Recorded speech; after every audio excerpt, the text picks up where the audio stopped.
Allez, recoucou les loulous. Alors là, c'est vraiment parce que je vous adore. Donc, je vous présente les deux jeans dont je vous ai parlé tout à l'heure, que j'ai actuellement en tube à essai. Donc, la première, celle que l'on voit, est une Camponotus chilensis, donc originaire. Enfin, celle-ci vient d'Argentine. Quoi vous dire? Donc, une Camponotus de couleur noire avec des reflets dorés sur le gastre. Alors selon les jeans, les reflets sont plus ou moins de couleur or. Donc celle-ci n'est pas forcément très colorée, mais on trouve, je vais essayer de zoomer un petit peu, mais on trouve des jeans qui sont beaucoup plus couleur or que celle-ci. Donc je l'ai maintenant depuis 3 semaines, 3 semaines, et donc à ma grande surprise, elle a commencé à pondre. Donc on voit 4 œufs ici, plus un derrière elle, ça fait 5.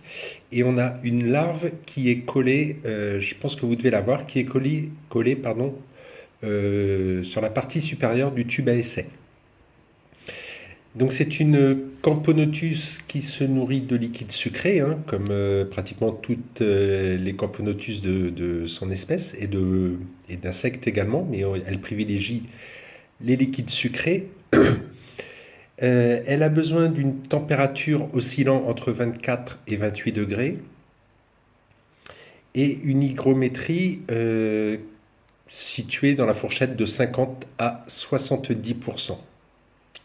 Voilà, la particularité, c'est que la diapause, elle est actuellement en diapause en fait. Il faut savoir que les Camponotus chilensis, comme d'autres Camponotus originaires d'Argentine, notamment la Camponotus morosus, je crois, de nom, ont une diapause obligatoire, mais qui est inversée par rapport aux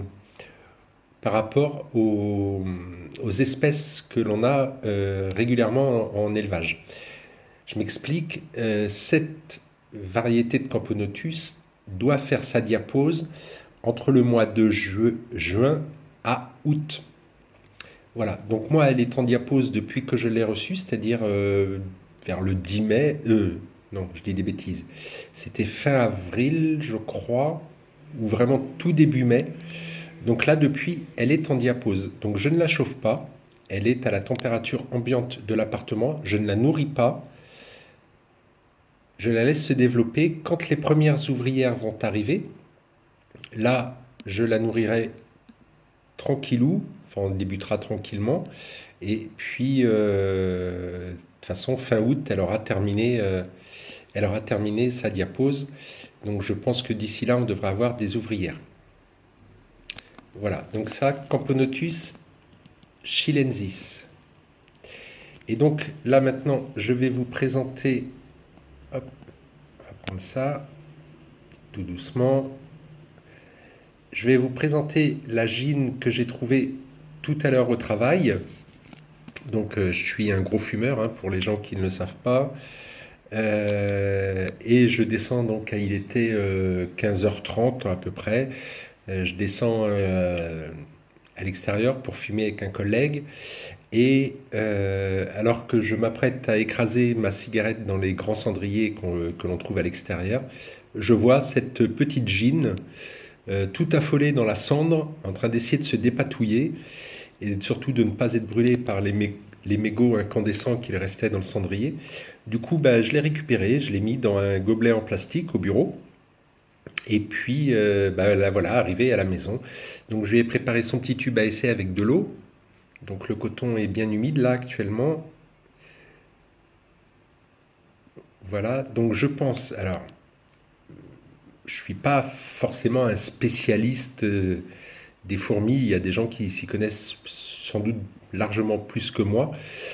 Mais je pense que c'est une Lasus niger.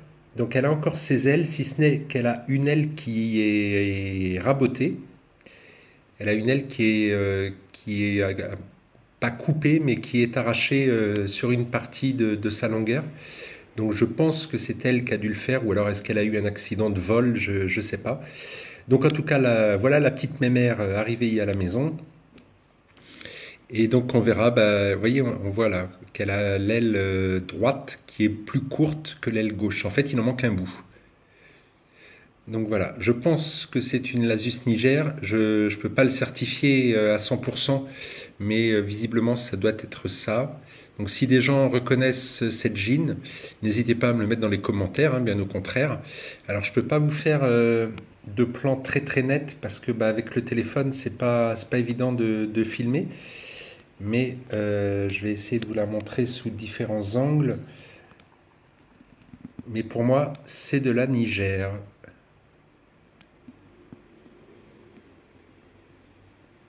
Bon, on verra si elle survit, j'espère, ce serait cool. Et puis là, donc l'orage qu'on a eu sur Paris est passé, donc c'est vrai que ce serait l'occasion pour moi de descendre et de vérifier si je trouve pas des gîtes euh, à l'extérieur, mais sincèrement j'ai un peu la flemme de me faire tremper, donc je crois que bah, tant pis, pour ce soir je n'irai pas à la chasse aux gîtes. Voilà, donc elle bouge pas beaucoup, j'ai pas envie de la stresser vraiment. Ouais, je vais pas, ça va pas être terrible. Bon, visiblement, peut-être comme ça, on la voit un peu mieux. Bon, je sais pas si elle a été fécondée, mais en tout cas, son gastre a l'air de l'intéresser depuis tout à l'heure là. Donc, bah, je vous donnerai des petites nouvelles, hein, qu'elles soient bonnes ou mauvaises. Voilà, donc la petite rescapée du cendrier. Donc, je pense que si elle survit, je vais l'appeler Nicotine en fait. On verra ça. Allez les petits loups, cette fois c'est vraiment la dernière vidéo. Je vous dis à très bientôt pour un suivi des Camponotus singularis et des Camponotus dolendus, des Messor minor esperius et des Messor barbarus de la colonie Hugo. Donc j'essaye de vous faire ça avant ce week-end et de vous mettre ça en ligne dans la foulée. Voilà les petits loulous, allez je vous souhaite une bonne soirée et puis à très très bientôt. Babouille.